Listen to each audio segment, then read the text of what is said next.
So the question says, the store owner gave a 35% discount, yet Joe and Carol still had to pay $247 for the camera.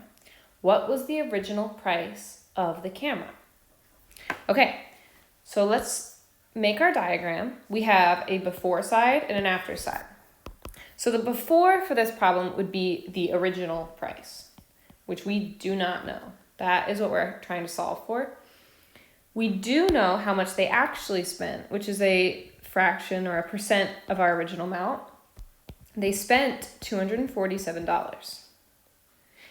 We also know this right here, that $247 was 35% off of the original price. So it took off 35% from the original price. And it left us with $247.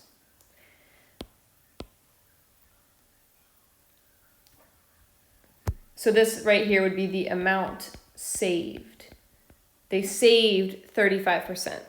What they paid was actually 65% of the original amount.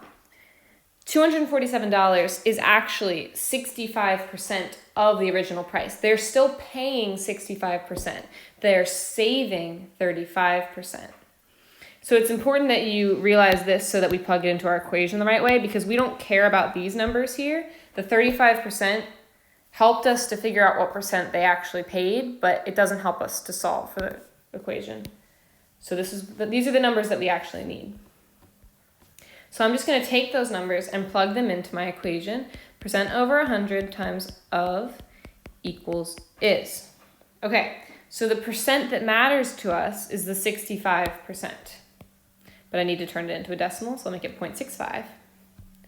Times my original amount. So it's 65% of the original price is the amount that they paid. They are paying $247, which is 65% of the original price. And now all we have to do is solve for that original price by dividing over here,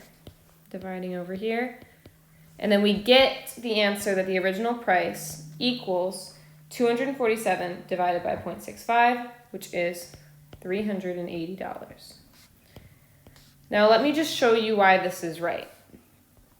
So let me work through this backwards. If I knew my original price was $380, I'm at the store, I see a camera that's $380, and they say that it's 35% off. There are two ways I can go about this. I can take the $380 and multiply that by the amount that it's discounted, 0.35, and I would get $133. But you need to know that that's not the amount I would actually spend.